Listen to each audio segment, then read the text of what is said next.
धोरण 8 विषय हिंदी। तो जैम शिक्षण संकुल की तरफ से आपका स्वागत है। तो विद्यार्थी मित्रों, आज हम नया शुरू करेंगे 8वां माँ कह एक कहानी। उसके लेखक है मैथिली शरण गुप्त। तो आज मैं आपको एक कहानी के बारे में बताती हूँ। तो ये कहानी है, उसमें जो बेटा होता है वो अपनी माँ को कहता है कि आप मुझे कहानी सुनाइए। तो मैथिली शरण गुप्त रचित यह कविता भगवान बुद्ध के जीवन की एक घटना का वर्णन है। संवाद शैली में लिखित यह कविता राहुल अपनी माँ यशोधरा से अपने पिता सिद्धार्थ के जीवन की एक गाथा सुनता है। तो इसमें राहुल जो होता है यशोधरा से कहानी सुनाने को कहता है, पर उस पर यशोधरा कहती है, क्या तूने मुझे अपनी नानी समझ लिया है? तो वह कहती है कि मुझसे से यह चेटी तू मेरी नानी की बेटी कहमा कह लेटी ही लेटी राजा થાયા રાની માં કહ એક કહાની। એટલે કે એને કહાની સાંભળવા માટે એને જીદ કરે છે। તો શું કહે છે कि राहुल ने कहा कि यह दासी मुझे कहती है कि तुम कि मेरी नानी की बेटी हो, इसलिए तुम्हें कहानी सुनानी पड़ेगी।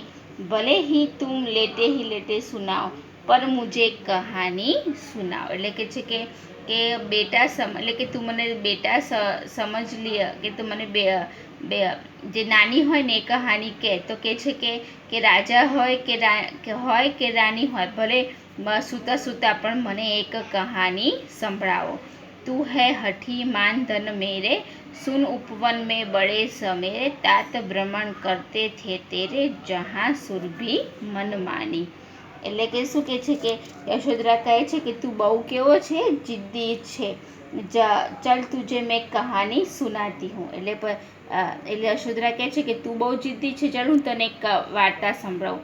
એટલે કે બગીચામાં तात એટલે કે પિતા, તારા પિતાજી સવારે બગીચામાં ફરી રહ્યા હતા।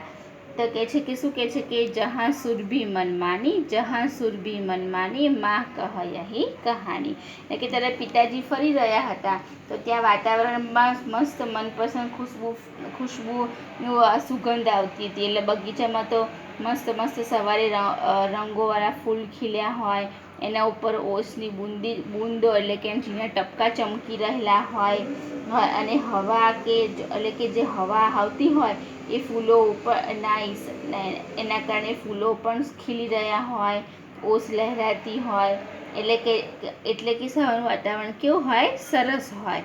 તો કહે છે કે એને કહે છે કે માં મને એક કહાની સંભળાવો। એટલે પછી શું કહે છે यशोधरा, देखो क्या लिखा है कि वर्ण वर्ण के फूल खिलते थे, झलमल कर हेम बिंदु चिले थे, हल्के झोंके हिल मिले थे, लहराता था पानी लहराता था पानी, હા હા યહી કહાની। એટલે મેં કીધું ને વિદ્યાર્થી મિત્રો કે સવારે શું હોય કે સરસ મજાના ફૂલો ખીલ્યા હોય, ઓસના ઝીણા જે ટપકા હોય ચમકી રહ્યા હોય, ફૂલો ઉપર મસ્ત પવન આવતો હોય એટલે ફૂલો હવામાં ઝૂમી રહ્યા હોય, એના ઉપર ઓસનું જે પાણી લહેરાઈ રહ્યું હોય। એટલે કે છે કે માં તમે મને કહાની સંભળાવો। પછી એટલે એની માં શું કહે છે કે ગાતે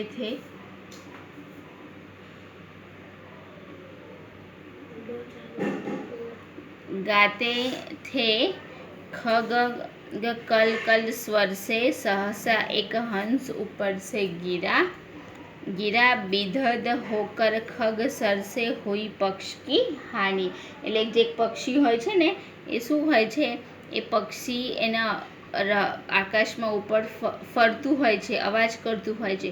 અચાનક જ એક હંસ ઉપરથી નીચે પડે છે, એટલે એની વાર્તા કહે છે। તો શું કહે છે કે યશોધરા કહે છે કે પક્ષી મધુર સ્વરમાં ગાઈ રહ્યું હોય છે, અચાનક કોઈક એના જે પંખ હોય છે એ પંખ ઉપર એને શું કરે છે, બાણ મારે છે, એટલે ઘાયલ થઈને એ નીચે પડે છે। તો કહે છે કે હંસ ઉપર લાગે છે। તો રાહુલ બહુ દુઃખી, એટલે કે જે છોકરો હોય છે એ શું થઈ જાય છે, બહુ દુઃખ લાગે છે એને। તો પછી એ કહે છે કે એની માં એને કહે છે કે એને આ દુઃખભરી કહાની સંભળાવે છે। તો યશોદરા પછી કહે છે કે તારા જે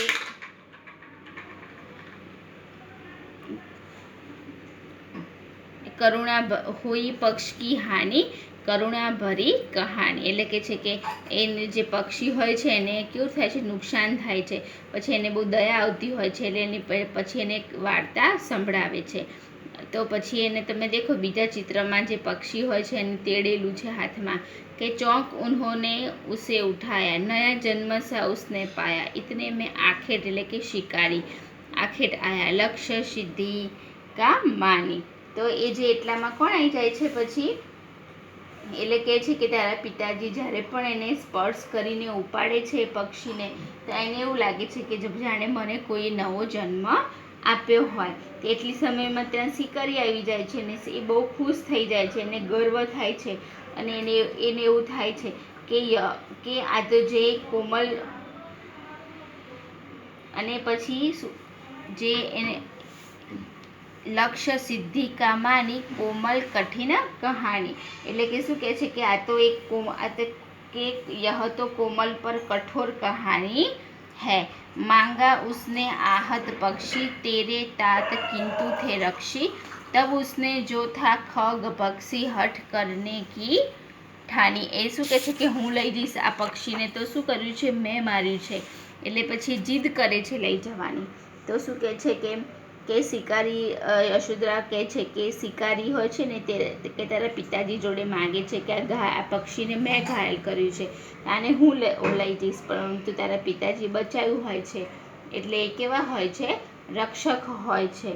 તો કહે છે કે એટલે કે છે કે પક્ષીને બચાવ્યું છે તો કે મારવાવાળા કરતાં બચાવવાવાળો કેવો કહેવાય, મોટો કહેવાય.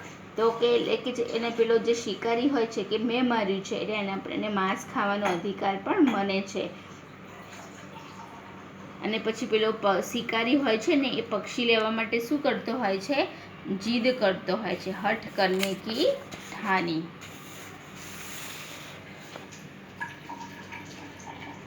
હઠ કરને કી ઠાની અબ બઢ ચલી કહાની. પછી વાર્તા આગળ જાય છે કેમ કે પેલો શિકારી હોય છે ને શિકારી બહુ જીદ કરતો હોય છે. હુઆ વિવાદ સદાય નિર્દય મેં ઉભય આગ્રહી થે સ્વ વિષય મેં ગઈ બાત તબ ન્યાયાલય મેં સુની સભીને જાની.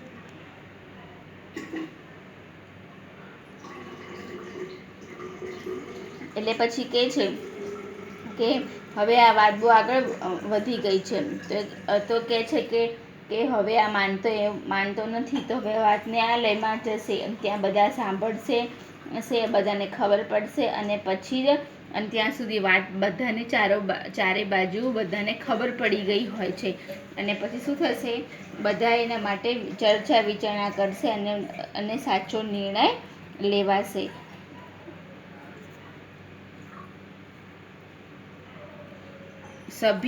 સુની સભી ને જાની વ્યાપક હુઈ કહાની, એટલે કે બધા સાંભળે છે અને બધી જગ્યાએ આ કહાની કેવી થઈ જાય છે, ઠેર ઠેર પ્રસરી જાય છે, બધાને ખબર પડી જાય છે, ચારે બાજુ ફેલાઈ જાય છે.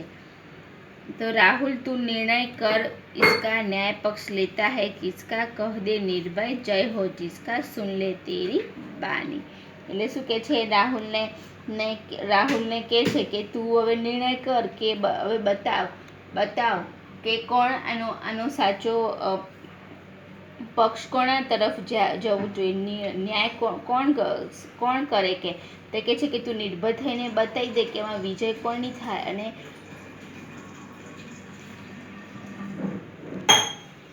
એટલે કહે છે કે મારે પણ તારી વાત સાંભળવી હોય છે. તો એમ કરીને શું કરે છે એ પોતાની વાતમાં કયું સાચું છે કયું ખોટું છે, તું શું નિર્ણય કે છે, કયો પક્ષ લે છે, એમ કરીને એની વાત સાંભળવા માટે એની માં કહે છે કે તું મને બતાવ કે કોણ સાચું છે આમાં. માં મેરી ક્યાં બાની મેં સુન રહા કહાની, એટલે એની માને કહે છે કે માં હું શું કહું તમને, હું તો તમારી પાસેથી આ વાર્તા સાંભળું છું. तो कोई एक छेल्ला जो पैराग्राफ है वो हम अभी बाकी रखते हैं. नेक्स्ट लेक्चर जो आएगा आपका, तो नेक्स्ट लेक्चर में वो जो पैराग्राफ है वो पैराग्राफ नेक्स्ट लेक्चर में मैं आपको सिखा दूंगी।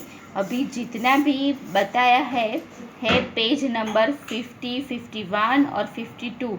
52 में जो लास्ट पैराग्राफ है वो नहीं समझाया, जो आगे का पैराग्राफ है जितना समझाया है उतना ना एक पाठ्य पुस्तक लेकर बैठना घर पे, और जितना समझाया है वो समझ लेना, पढ़ना। और आगे का जो भी होमवर्क दिया था नोटबुक में, वो भी जिसको बाकी है वो अपनी होमवर्क अपना नोटबुक में कंप्लीट करना, और तैयारी भी साथ में करना, और अपना ख्याल रखना। Thank you.